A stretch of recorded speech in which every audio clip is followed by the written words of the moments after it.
Hey there, and welcome to the Confident Woman Podcast. I'm your host, Rachel Brooks. Join me as I sit down and chat with co-hosts, friends, and carefully curated guests and talk about all the things that empower you to become your best and most confident self. So, let's get started. I've been thinking a lot about how often we reach for our old versions of ourselves, especially when life starts feeling uncertain. It's usually got nothing to do with those versions being healthier or freer or more aligned with who we are. They were just familiar. And familiar can feel safe even when it's not. It can feel like control even when it's really just a pattern we've known on repeat. And that predictability gives us certainty, and certainty gives us proof that version got us through something before. And so we hold on. It's safe, it's secure, it's sustainable. And when life starts shaking again, we reach for what we know. And that version of you becomes the answer. And how do I know this? Because I have done this more times than I can count. I feel like I have been in a rebuild season over and over, but every version is teaching me something different. And there's this version that I've come to know that's easily accessible, this default or programmed version. And it's almost become this autoresponder, and that no matter what, she'll always be there. She just steps in when you can't go anymore, when you can't do this anymore. She'll take the driver's seat when you just can't. Because the truth is, she's the one who knows how to survive. She pushes through, she performs, she produces, she makes the plans, carries the weight, keeps everything moving forward, and she keeps showing up. And she does everything that she can to make everything look put together, more together. So when life is falling apart, she's the stabilizer. And for a long time, I thought that meant she was strong. I thought that was just strength, that inner will, that grit, that determination. And so anytime I felt off or uncertain or disconnected or afraid, I went straight to her. She rescued me. I wanted to be more disciplined, and I wanted her to take that lead. She led with the routines and had the ability to keep moving when everything in me just wanted to stop. Because I think when we're operating in survival mode, our entire nervous system shuts down, and we want somebody to lead. We want somebody to take over the command center. And so this version that I knew what she was made of, and I knew what she could carry, and I knew what she could survive because I built her, or she built me.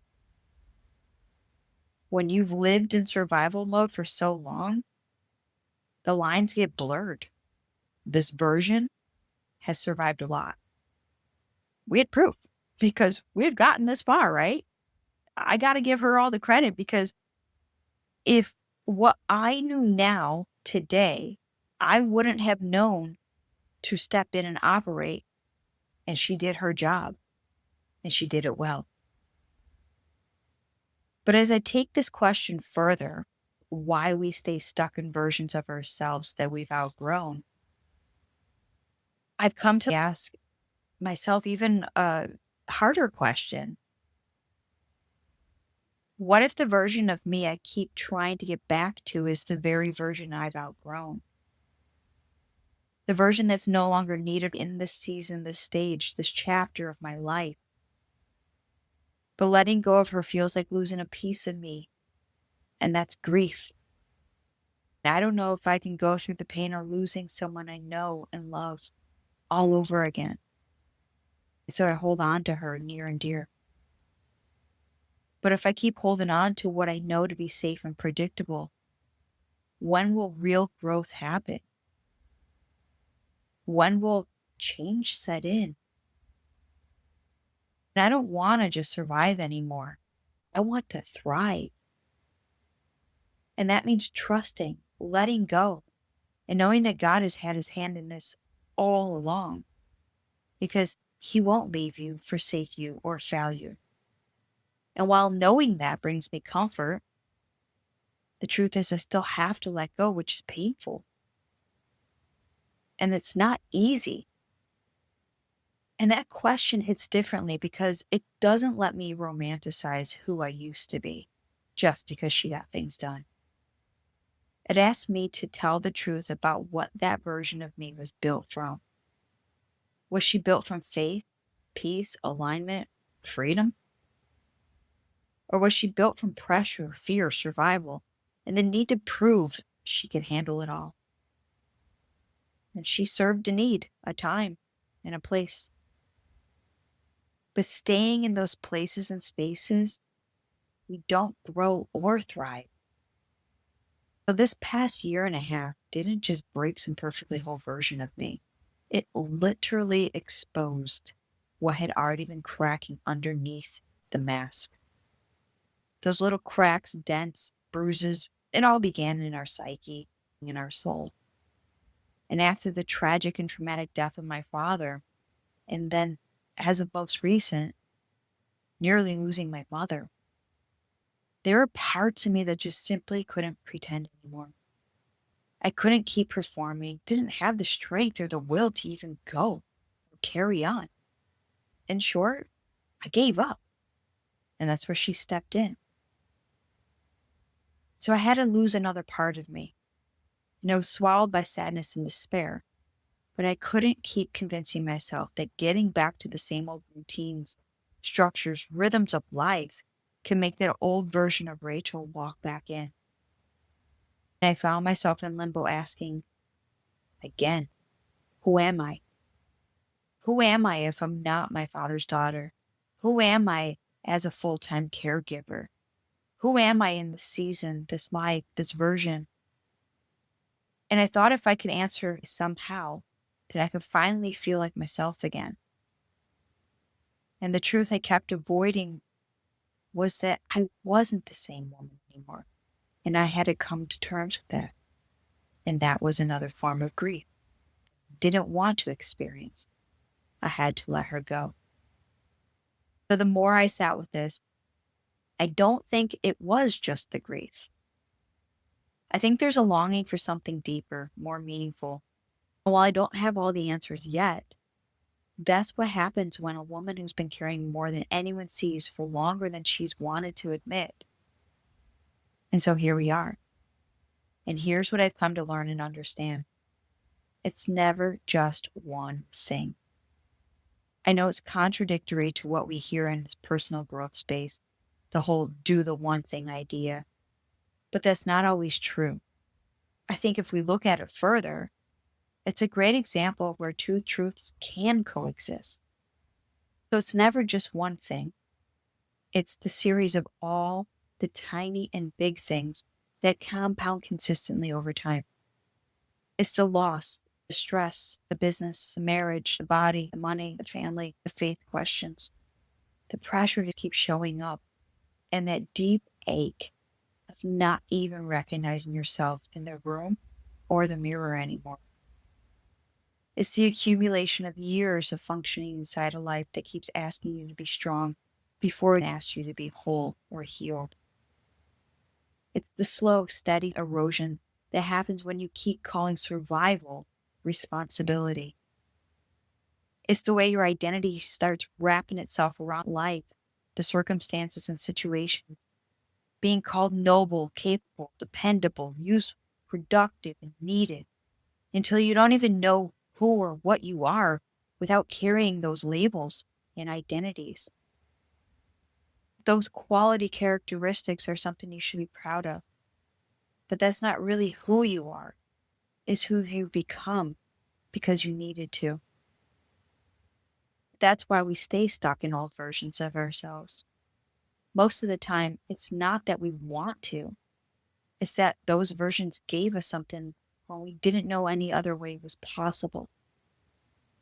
We adapted just to survive. We'll always find a way.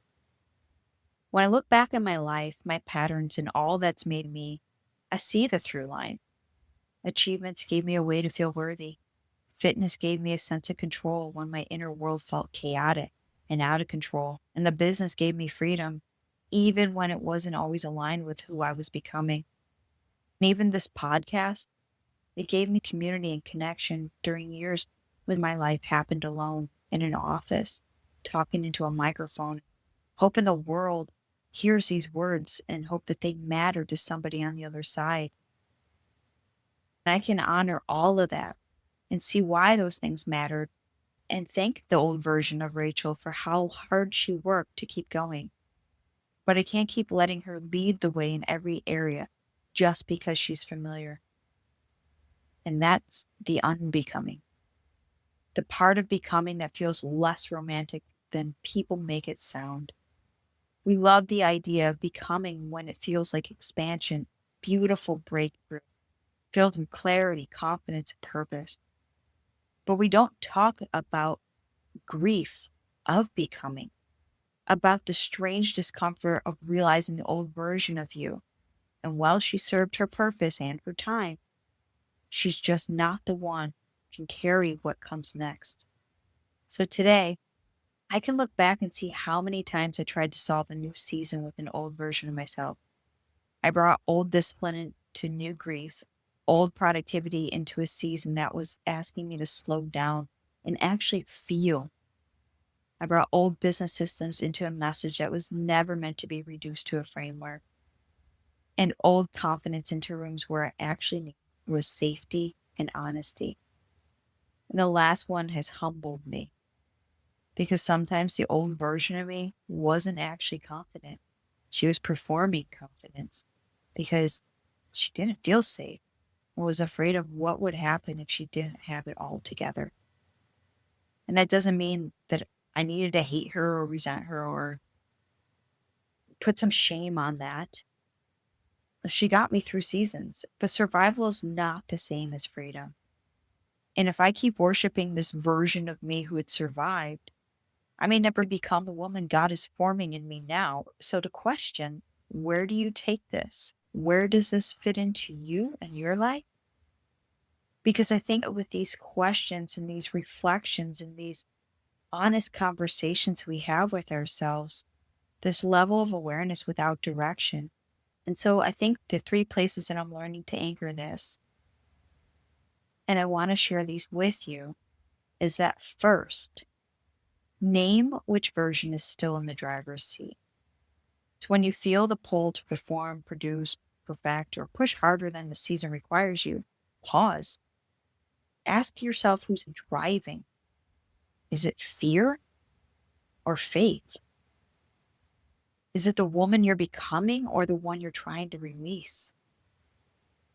You can't make a conscious choice about something you haven't identified.